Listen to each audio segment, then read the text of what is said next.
Hello everyone, I'm Michael Fling, the Associate Artistic Director here at Goodspeed, and I'm sitting with our dear friend Johnny Reid, who has written the most wonderful show, Maggie.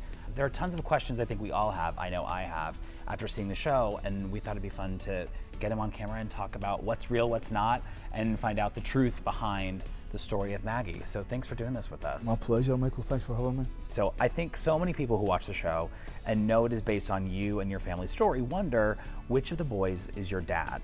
Because the guitar makes me think it's Shug, but your disposition is so close to Tommy. But you have the heart of Wee Jimmy, and that song that he sings at the end feels like almost the most personal song in the show. It's so stunning. But so which is your dad? We had to base everything on my granny's story, which I'd say 95% of what you see on stage is exact. All the characters, all the names, everybody involved. However, when it came to the brothers and the dynamic between the brothers, we had to sort of split that up a tiny bit, Sure. Just for the means of the story. So the actual brother that left to Canada is the youngest in the musical, when in fact it was the eldest who left, my father. My father left to come to Canada with my mother and my brother and I, searching for opportunities.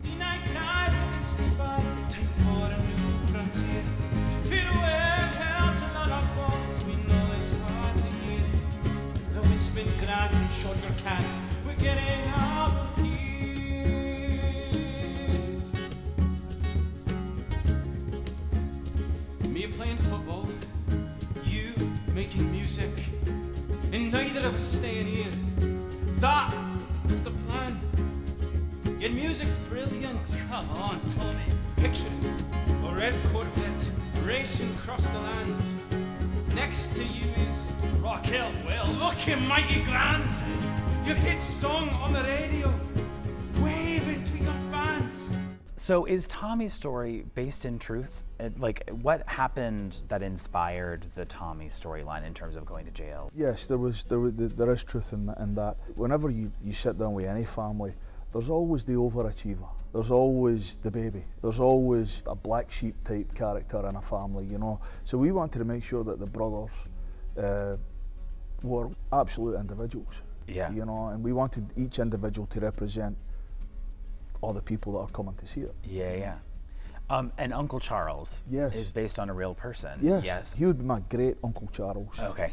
I never got to meet him, which is also an incredible feeling to watch somebody on stage that you never had a chance to meet, but you heard so many great things about. You know, Uncle Charles was a gay man trying to survive, literally, in 1950s in Scotland, where it was actually illegal to be homosexual then. Where the hell did you get that? It was loaned to me. By who? One of the mannequins at work. Charles, you could go to prison for that. Add it to the list.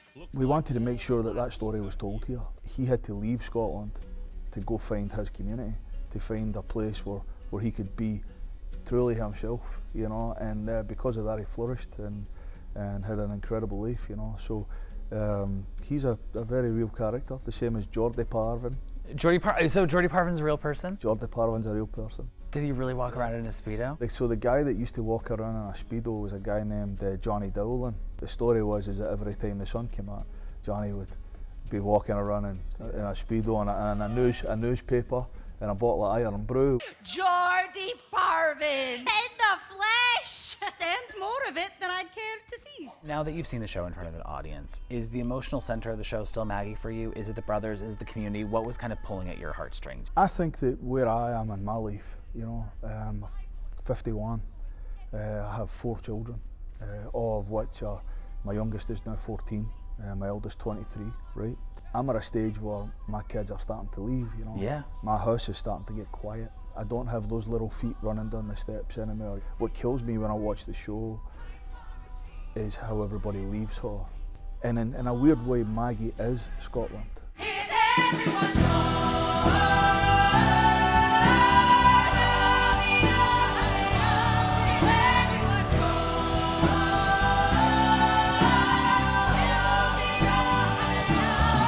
And I have to say, Matt Murray, who is a co-writer, co-creator, Matt really did a great job. I came into this as a musician as a singer, songwriter, etc. I had no idea how to create a musical, like no idea. But there's that old saying, you know, you're as good as the people you surround yourself with. This was a very collaborative effort, you know, there was so many people involved, but really the core creative team were the ones that really dug deep and did the research that had to be done in order to bring this story to life. Where there used to be fire, lives the memory of a last that I could admire. But I wanted to write a musical that told the stories that I had heard about my gran, you know, and the times that I'd spent with her. That's why it's such a homage to her, you know. She was just a beautiful part of my life and somebody that I'll never, ever, ever forget. Used to be fire.